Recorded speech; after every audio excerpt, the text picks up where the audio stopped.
Last time we spoke about the fall of Shaggy Ridge, some hardcore patrolling on New Britain, and major planning for the invasion of the Marshall Islands.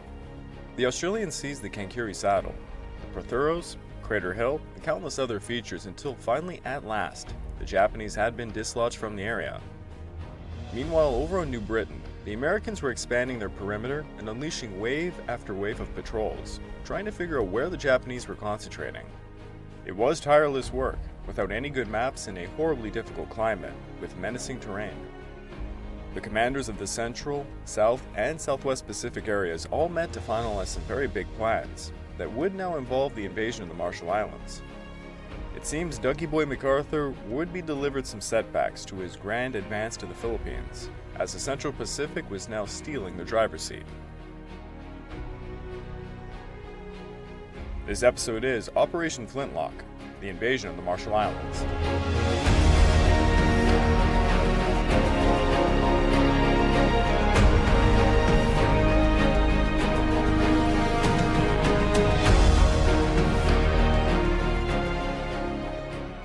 Welcome back to the Pacific War Podcast week by week, and I'm your dutiful host, Craig Watson.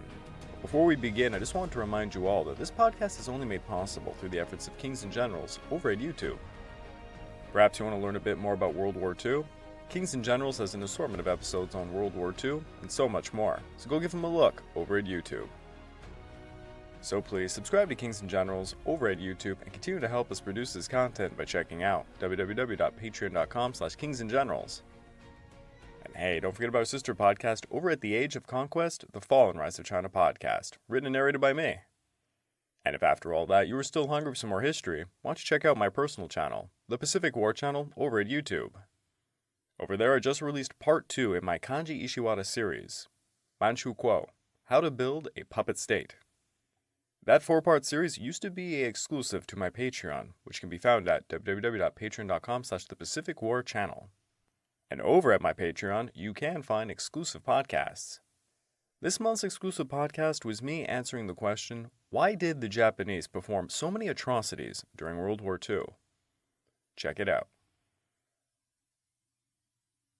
In spite of General Douglas MacArthur's attempt at hijacking the strategic control over the Pacific Campaign, by trying to have the United States Navy's Central Pacific Campaign pretty much be aborted, it didn't really pan out. MacArthur had made multiple arguments against their central plans, stating Nimitz's choice of route was, quote, time-consuming and expensive in our naval power and shipping. And that was really a self-serving argument, flying in the face of actual evidence. MacArthur pointed out all the problems faced during the invasion of Tarawa, such as the high casualty rates. The Marines had jumped 2,500 miles from New Zealand to hit Tarawa at the cost of 4 days of fighting.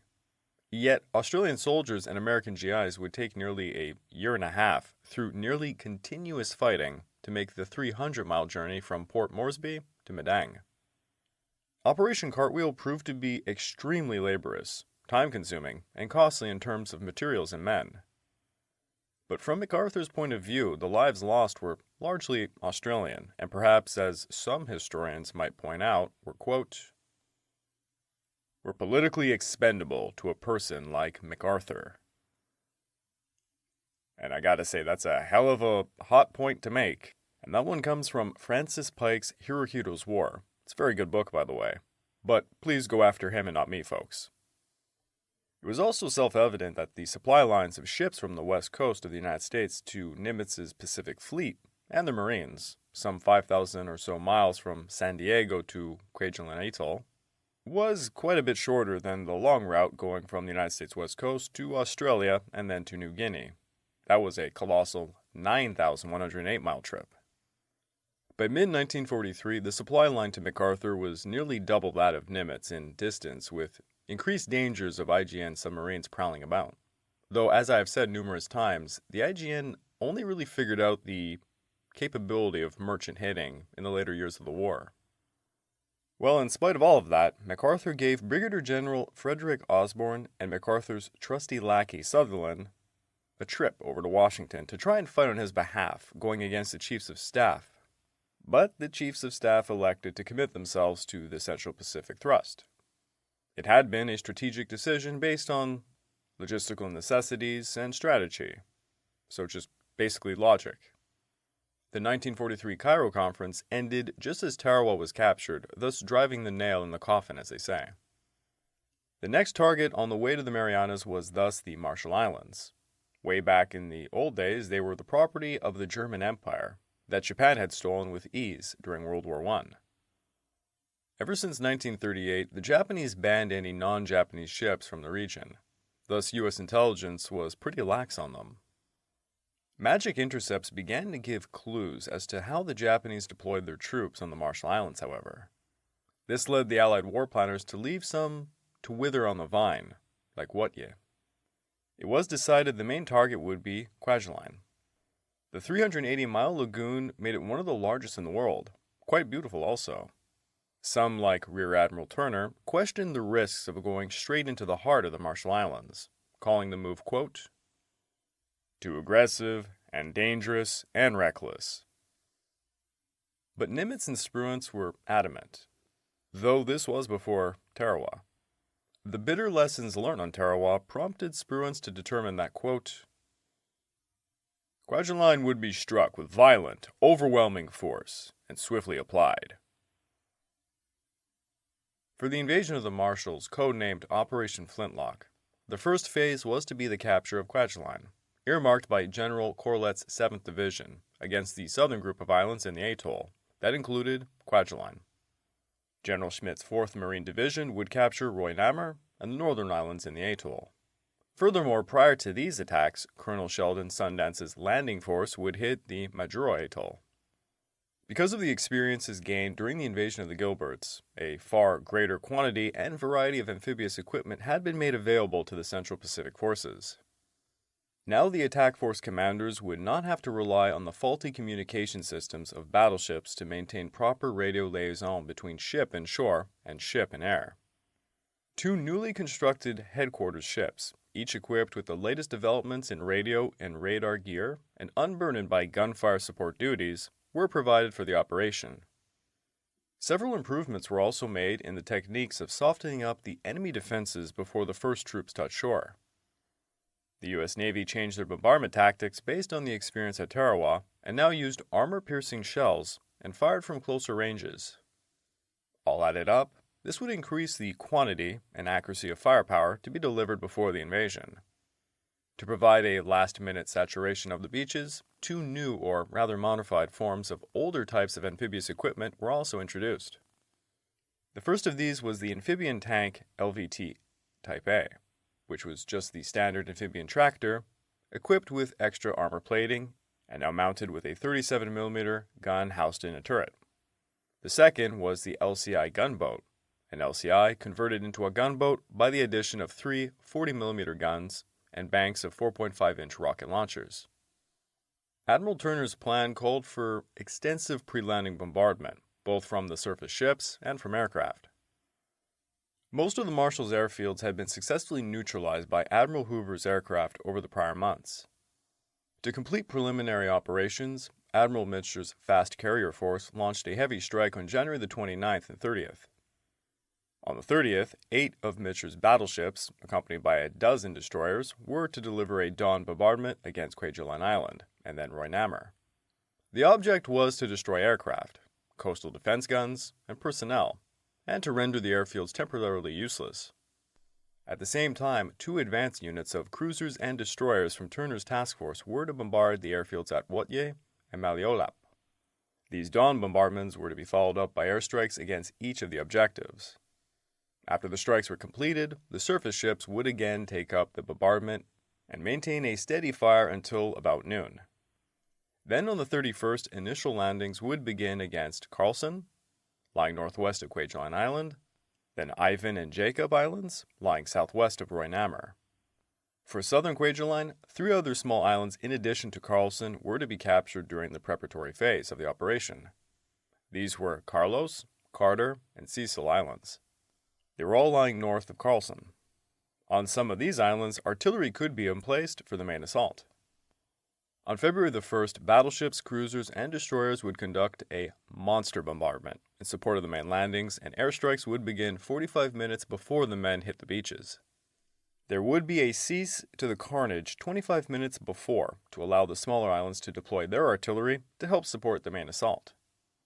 With this tremendous bombardment by aircraft, surface ships, and artillery, all to be executed before the first troops hit the shoreline, it was hoped that the bitter experience of Tarawa would not be repeated. For the attack on Quelan Island, Corlett decided to land on a narrow front of beaches at the western extremity, as the reef and surf conditions were more favorable there. He had at his disposal 79 amphibian tanks and 95 amphibian tractors that would transport the first 4 waves to hit the southern beaches. The first, with great secrecy, would be a pre-dawn landing against Carter and Cecil Islands by one platoon of the 7th Cavalry Reconnaissance Troop. The reconnaissance troop was earmarked on 2 high-speed transports, along with 2 platoons of Company B, the 111th Infantry. After this, the 17th Regiment, led by Colonel Wayne Zimmerman, would land on Carlos and Carlson Islands. The 1st Battalion, 17th Infantry, would hit Carlos, while the 2nd Battalion, 17th Infantry, would hit Carlson. The 3rd Battalion, 17th Infantry, was to be held in reserve, ready to go to the aid of either landing team. While the capture of Carlson Island was in progress, the divisional artillery, loaded for the most part on amphibious trucks, was to debark and proceed to a rendezvous area offshore. Upon a signal from the commander of the Carlson landing force, the guns were to be moved ashore and into position. This was all to be done to secure General Arnold's artillery, whom on the night of D-Day, along with the 145th Field Artillery Battalions, would deliver interdictory fire from Carlson on all the principal fortified areas of Quelan Island, and place counter-battery fire on any enemy artillery that might be emplaced on Burton. They were also to fire general support missions for the infantry. Finally, the 184th on the left and the 32nd Regiment on the right would land abreast and advance upon the axis of the island. If things looked like they were going very well, and the reserve 17th Regiment would not be necessary, they would instead capture the remaining islands of Beverly, Berlin, Benson, and Bennett on the eastern chain. Now, there was a hell of a lot of firepower they would face as well. On Quelan Island, 4 12.7 centimeter dual-purpose twin-mounted guns were divided into batteries of 2, one located at each end of the island. Each battery was protected by 7.7 millimeter and 13 millimeter machine guns along the nearby beaches. Near each gun were 2 150 centimeter searchlights. In addition, the northern end of the island was guarded by a twin-mount dual-purpose 13mm machine gun on the lagoon shore. Several 7.7mm machine guns were in position on the western end, and other heavy machine guns were scattered about the central part of the island, some being mounted on wooden sleds for easy movement to critical points. On the ocean shore were 6 8cm dual-purpose guns, divided into 2 batteries of 3 guns each. One battery was east of the tank ditch, and others were opposite of the center of the airfield. The first had a 360-degree traverse, and could fire either to seaward or landward. The other formed the nucleus of a strong point composed of a semicircle of rifle pits facing the beach, supported by 1 heavy and 1 13mm machine gun. There was also an observation tower, a rangefinder, and a 110cm searchlight. 2 other 8cm guns were in position on the lagoon shore, and a blockhouse was on the main pier called Knob Pier, which jutted out into the lagoon near the northern tip of the island. It had a 13mm dual-purpose gun on its roof and firing ports on the ground, allowing for machine guns to fire in all directions. For the attack on Roy Nammer, Schmidt's first phase was to capture the 5 inlets near Roy Nammer. The Ivan Landing Group was commanded by Brigadier General James Underhill, consisting of the 25th Marines under Colonel Samuel Cumming. He would have at his disposal the 14th Marines Artillery and Company D of the 4th Tank Battalion as well. They would seize Jacob and Ivan Islands to allow the 3rd and 4th Battalions of the 14th Marine Regimental Artillery to deploy. They would also hit Albert, Allen, and Abraham Islands, where the 1st and 2nd Battalions of the 14th Marine Regimental Artillery would deploy. For the main landings, Schmidt chose to perform a orthodox amphibious maneuver, simply landing 2 regiments abreast on the broad front over the lagoon shore. The 23rd Marines would also hit Roy's Red Beach 2 and 3, and the 24th Marines would hit Nammer's Green Beaches 1 and 2. The third and final phase would see the capture of the remaining islands in the northern Quelines. Now, all of that was for the Americans, but what about the Japanese defenders? Admiral Akiyama had recently been reinforced with a number of IGA units such as the 3rd South Seas Garrison from Wake, the 1st South Seas Detachment from Mile and Jalut, and the 1st Amphibious Mobile Brigade from Eniwetok. The reinforcements were deployed mostly on the periphery, as Quelan, Jalut, Maliolap, and Wotye had sizable naval garrisons already. The hub of the Japanese military in the Marshalls was at Quelan, and its main airbase at Roy. If you would pull out a map, which I do hope many of you do during these very complicated podcasts I do, because I can't even imagine some of you not pulling out a map when it comes to especially New Guinea. It's an absolute nightmare, I know. Well, if you pull out a map, you will see that Quelan lies far to the west, with Jalut, Mile, Maliolap, and Wotye kind of acting as buffers. If you were a Japanese commander, you would most likely assume any invasion attempt would hit the outer islands first, and leave something like Quelan as the last one to be taken. A literal quote from one of the commanders, Chikataka Nakajima, made this point. There was divided opinion as to whether you would land at Jalut or Mile. Some thought you would land on Wotye, but there were a few who thought you would go right to the heart of the Marshalls and take Quelan. The three most heavily defended islands were Roy Nammer, Quelan, and Burton in that order. The defenses of Roy Nammer were organized around a series of 7 strong points, 4 on Roy, 3 on Nammer, all on the ocean side. Starting from the southwest tip of Roy, the first was located along the southern shore of the western coast. The second and third were to the south and north of the northwest taxi circle. The fourth was on both sides of the wire, and stone barriers next to the northeastern taxi circle. The 5th, 6th, and 7th were on the northwest, north, and eastern tips of Nammer, respectively. From the lagoon side of the approaches were covered mostly by nothing heavier than 7.7mm machine guns. Wire entanglements were found at 2 points on the beach around the northeast taxi circle, on Roy, and the narrow bit of land connecting Roy with Nammer. The beach around the northeastern taxi circle also boasted a tank obstacle in the form of large rocks jutting out of the rock wall. Anti-tank ditches had been dug throughout the 2 islands. On Quelan, there was a concrete seawall along most of the ocean shore and around the northern and western ends of the island. The section of the northern end had posts set up to it, probably to act as a tank barricade. East of the area cleared for the airfield was a tank ditch extending halfway across the island, and 3 smaller tank ditches ran between the ocean shore and the road to the vicinity of the airfield. The lagoon shore was protected by 2 standard barbed wire fences at the water's edge. The large tank ditch was supported by trenches, rifle pits, and machine guns. Now, at this point in the war, the Japanese tactical doctrine still stressed the beach-line defense that would hinder a proper defense in depth. The Japanese doctrine to fortify beaches would gradually change as a result of the Gilbert Marshall's campaign. IGA General HQ research groups abandoned beach defenses for internal defenses to thwart naval and aerial bombardments, but also to favor concealed positions to thwart flamethrower and grenade attacks. And honestly, just to sidetrack a little bit here, there was a book I read when I was in my university days, The Battle for Okinawa, by Colonel Hiromichi Yahara. If you are interested in how some of the Japanese commanders decided to change to a defense in depth, Colonel Yahara was a good case study, and the book is quite interesting. Akiyama had roughly 5,000 men on Quelan. 930 of these were IJ units, the 1st Company, 3rd Mobile Battalion, plus the 2nd and 4th Companies of the 2nd Mobile Battalion of the 1st Amphibious Mobile Brigade. The IJ forces were led by Colonel Asu Tarokichi, commander of the 2nd Mobile Battalion. There were also 250 SNLF of the Yokozuna 4th, 1,150 naval troops from the 61st Guard Unit and Akiyama's headquarters. The rest were not considered combat effective, mostly comprising laborers and logistical units. Most of these units were at Quelan itself, with some 345 troops and over 2,000 air personnel of the 24th Air Flotilla at Roy Nammer. 3 lookout stations were also established on Bennett, Carter, and Carlos Islands, while an air unit of the 952nd and 160 men defended Burton. By January the 20th, all the preparations were complete in the Hawaiian Islands for the grand invasion of the Marshalls. 2 days later, the task force departed.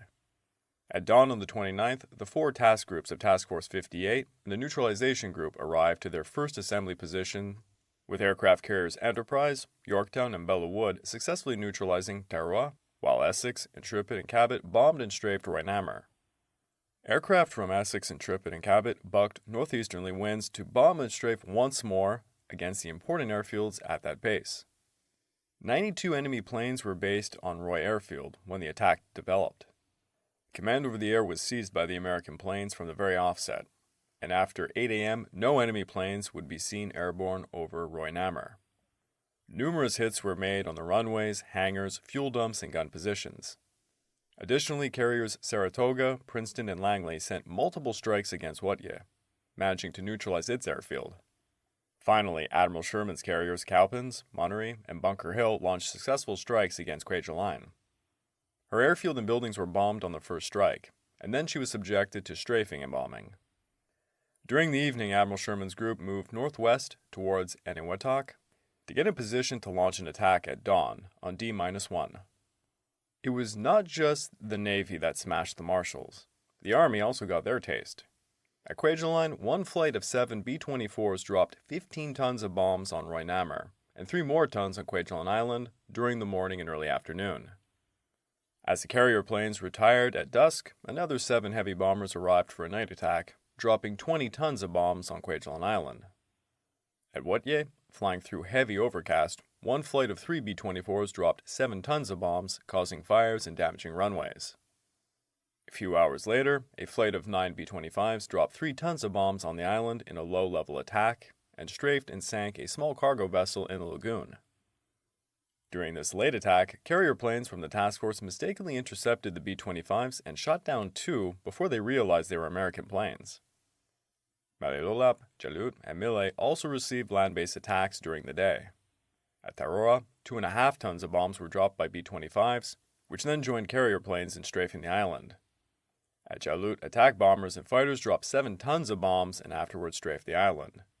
Mille was covered all day by 20 fighters, flying in flights of 4.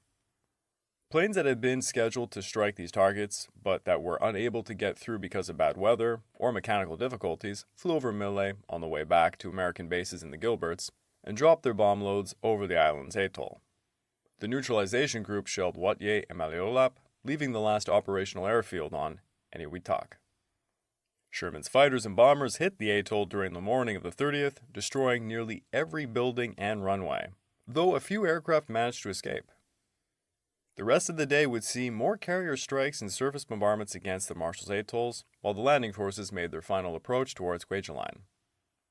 Meanwhile, Admiral Hill's attack group detached from the main task force heading for Majuro Atoll. At 11 p.m., First Lieutenant Harvey Weeks led a recon platoon on rubber boats to Quelan Island, becoming the first Americans to land on any territory the Japanese had possessed prior to World War II. The rest of the recon company, led by Captain James Jones, landed on Dalap, Uliga, and Darrett Islands. Finally, at Majuro Island itself, they would find the Japanese had abandoned the atoll, perhaps over a year earlier. At the same time, Sheldon's landing force occupied Darrett and Dalap without any opposition, as the 1st Defense Battalion soon arrived to take up garrison duties. To the northwest, the destroyer transports Overton, carrying Troop A, and Manley, carrying Troop B, raced past Turner's task force to hit Carter and Cecil Islands. Troop B successfully landed on Carter at 6:20 a.m., rapidly securing the island after killing 20 of her defenders. Troop A, however, landed on Chauncey Inlet at 5:45 a.m., and upon realizing they had landed at the wrong island, they left a detachment of 61 infantrymen, and then they re-embarked at 9:29 a.m. Finally, Troop A landed on Cecil Island at 12:35, finding zero opposition there. On Chauncey, however, the Americans discovered a force of over 100 Japanese hidden in the inlet center. Half of the enemy force was killed, but the Americans would eventually have to withdraw after losing 2 men. The desperate Japanese would continue to resist until eventually being annihilated a few days later. With the lagoon's entrance secured, Colonel Zimmerman transferred his 2 assault battalions to amphibious tractors and sent them towards Carlos and Carlson Islands. While Quelan, Burton, and Everly Islands were under heavy bombardment, the 1st Battalion, 17th Regiment landed at Carlos unopposed at 9:10 a.m. From there, they quickly attacked the 25-man garrison.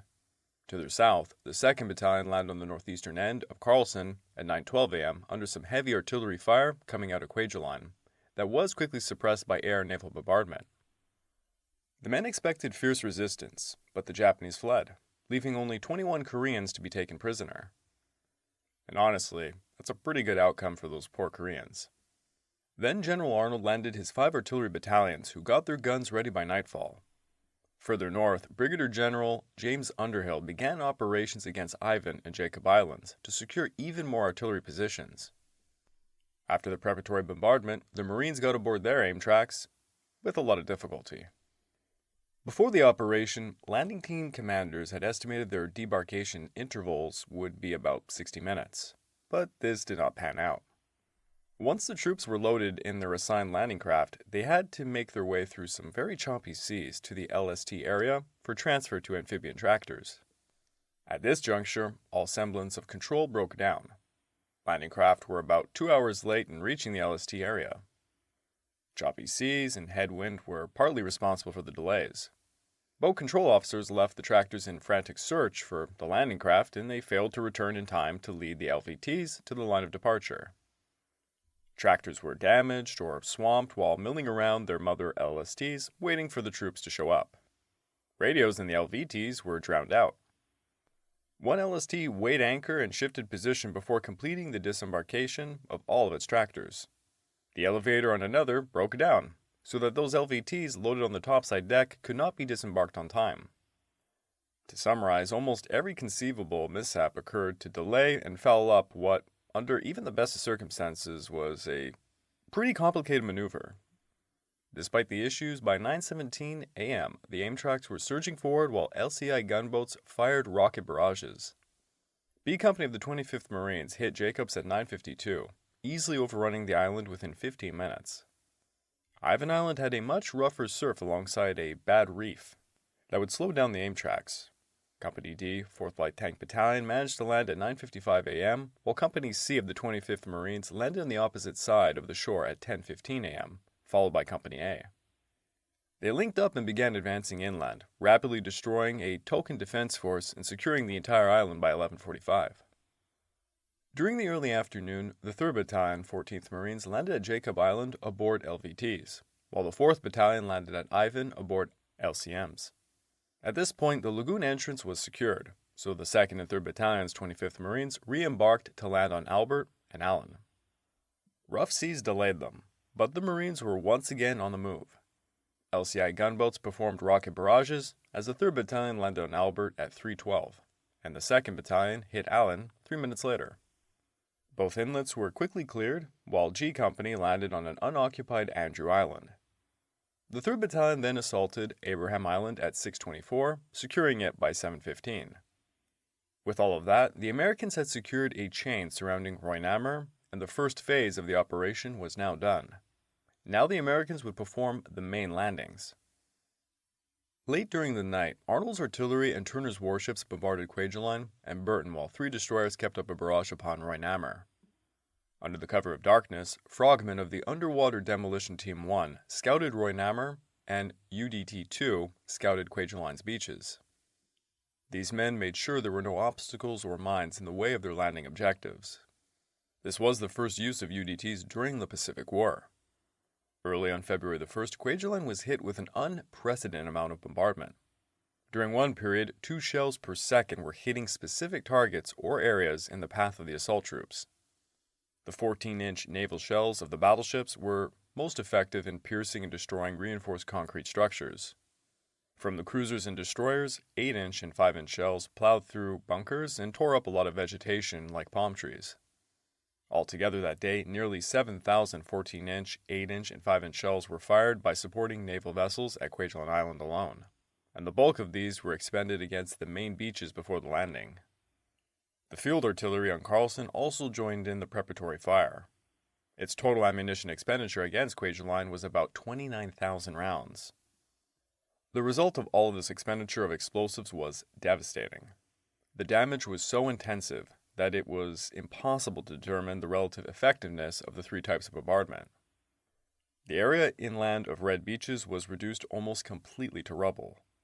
Concrete emplacements were shattered, coconut trees smashed and flattened, the ground pock-marked with large craters, coral ripped to splinters. From the carriers Enterprise, Yorktown, Bellawood, Manila Bay, Corregidor, and the Coral Sea, 18 dive bombers and 15 torpedo bombers struck the western part of Quelan Island, while as many fighters strafed the area with machine guns and rockets. Altogether, 96 sorties were flown from the carriers in support of the troop landing on Quelan Island alone. And as one observer reported, the entire island looked as if it had been picked up 20,000 feet and then dropped.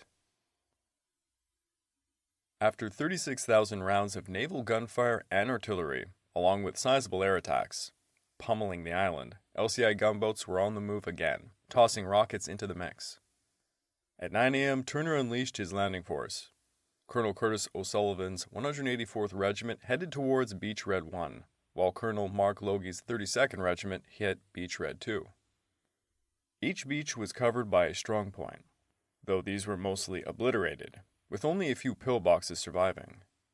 Both regiments landed at 9:30 a.m., finding weak opposition, allowing their artillery support to start smashing 200 yards ahead of their positions. The Americans were met with light mortars and automatic fire from surviving pillboxes, but many were able to take shelter behind the wrecked ruins of a seawall. Meanwhile, as more Amtraks pulled up, they were hampered by wreckage and debris, causing congestion.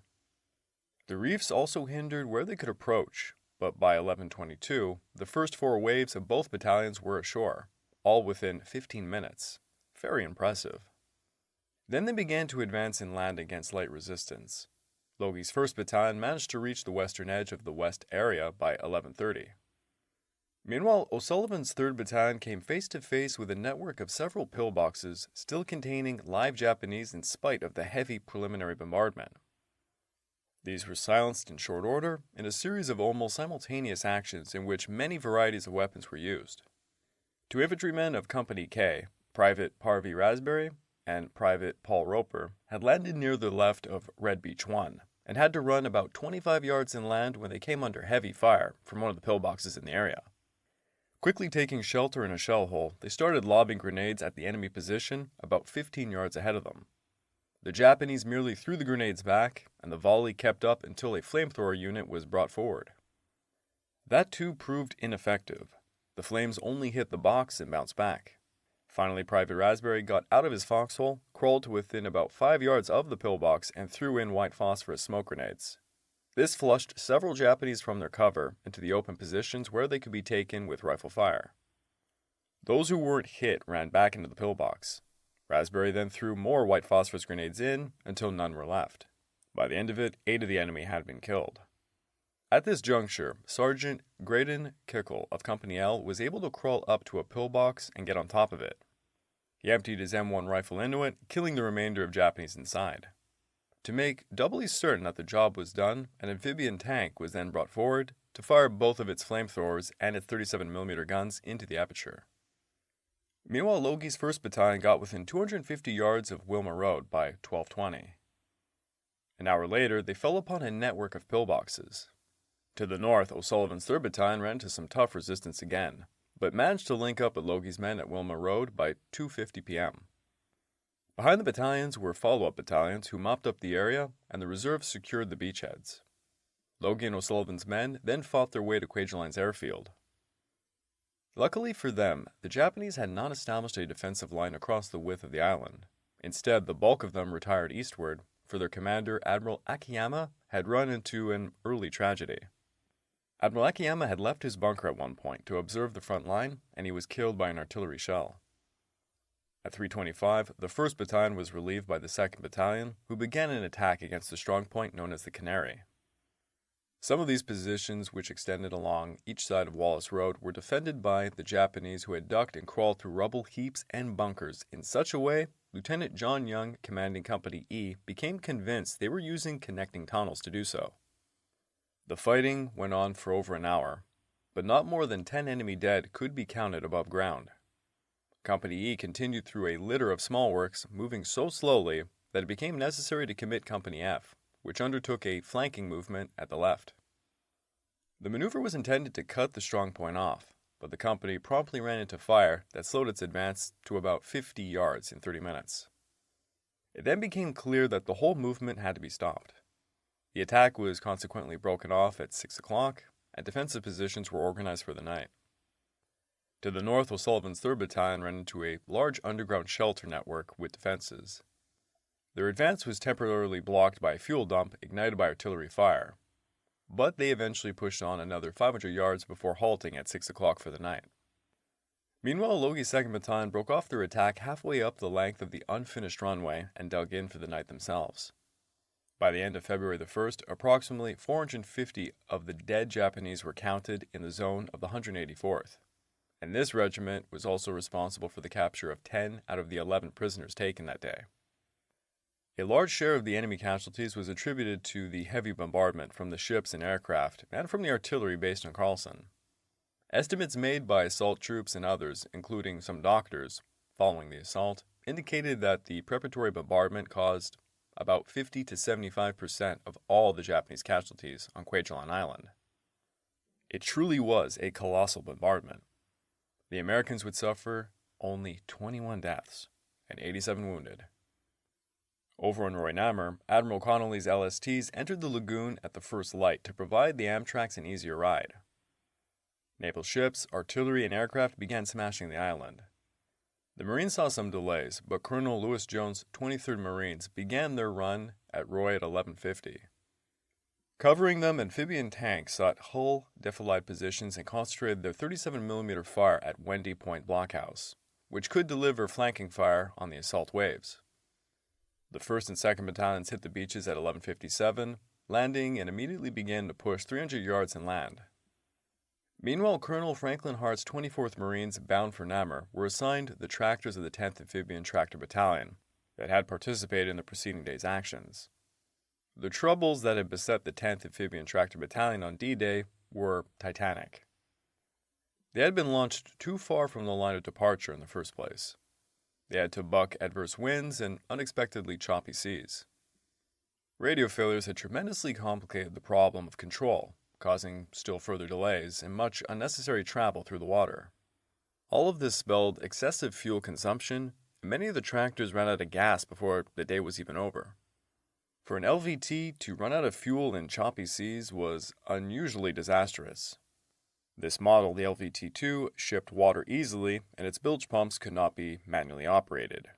Thus, when the gasoline supply was gone, the vehicle could not be pumped out and would usually sink. In addition, many of the tractors of the 10th Battalion had not been released from their duties on D-Day until after dark. Thus, they were unable to get back to their mother LSTs for refueling and had spent the night on various outlying islands. Thus, as the hour for descending on Namur approached, the 24th Marines could muster only 62 out of their 110 tractors that had been assigned to them. Thus, a hurried call was sent out for some LCVPs to make up the difference. After a lot of scrambling, the 2nd and 3rd Battalions were reorganized and on their way to Namur. Hart's 2nd Battalion hit Beach Green 2 at 11:55. They faced anti-tank ditches across the narrow beach, causing a large congestion. Hart's 3rd Battalion made it to Green 1 at 12, and his K and I companies immediately advanced north.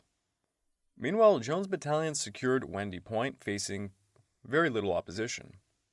Encouraged by the lack of resistance, the Marines began a rather disorganized dash across the island.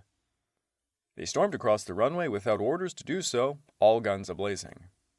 Tanks and infantry hastily charged in a disorder, successfully driving the surviving and terrified Japanese further north. Jones managed to gain control over his units and brought them back to assembly points to coordinate further attacks.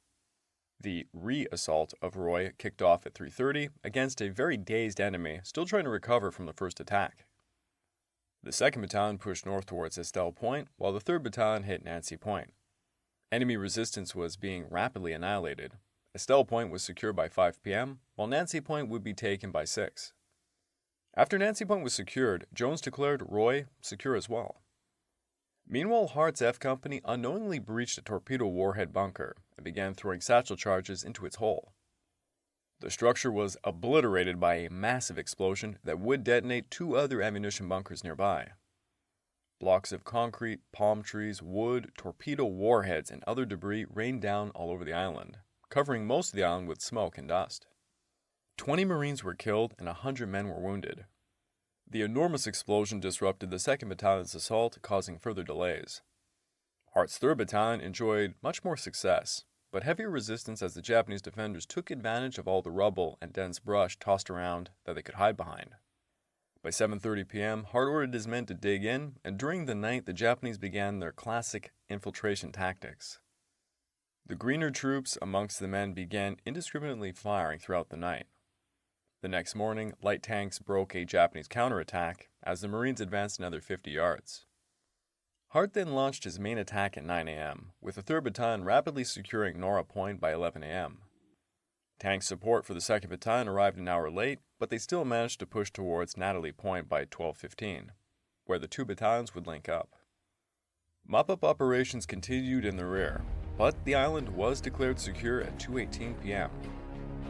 For their first operation, Schmidt's 4th Marine Division suffered 206 killed, 617 wounded, and 181 missing.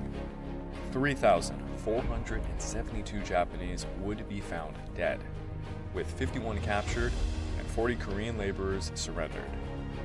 To the south, after aerial, artillery, and naval bombardment, Roulette launched a tank-supported attack at 7:15 a.m. O'Sullivan's 2nd Battalion advanced north against weak resistance, while Logi's 2nd Battalion continued to fight through the Canary strongpoint. Advancing through destroyed pillboxes with tanks at the forefront, Sullivan's men were able to reach Carl Road at the eastern end of the airfield by 10:40 a.m. Meanwhile, Logi's men reduced the Canary and advanced rapidly until they reached the deadly Cat strongpoint. Here they faced tiers of well-conceived defensive works, taking many lives until they also reached Carl Road at 10:40. Now the Americans were facing the main defensive system on the island. In front of it lay a deep tank trap connected to long rifle trenches. Beyond all this was anti-tank ditches and an elaborate, organized set of defensive positions called Corn Strongpoint. These Americans were in for a hell of a time. I would like to take this time to remind all of you that this podcast is only made possible through the efforts of Kings and Generals over at YouTube. Please go subscribe to Kings and Generals over at YouTube and continue to help us produce this content by checking out www.patreon.com/kingsandgenerals. Hey, don't forget about our sister podcast over at The Age of Conquest, The Fall and Rise of China podcast, written and narrated by me. And if after all that, you're still hungry for some more history, why don't you check out my personal channel, the Pacific War channel over at YouTube. Over there I just released the 2nd episode in my series on Ishiwara Kanji. This one titled Manchu Kuo, How to Build a Puppet State. That series used to be an exclusive to my Patreon, which can be found at www.patreon.com/thepacificwarchannel. Over there you can find more than 11 exclusive podcasts at this point. And this month's exclusive podcast is me answering the question, why did the Japanese army perform so many atrocities during World War II? It's a rather dark and deep episode. Please check it out. Operation Flintlock went off with a terrifying bang, seeing the combined firepower of land, air, and sea tossed against the Marshall Islands. The Americans had made easy and quick work of the smaller islands, but now they were face to face with a truly formidable defensive position that was sure to cause them some real headaches.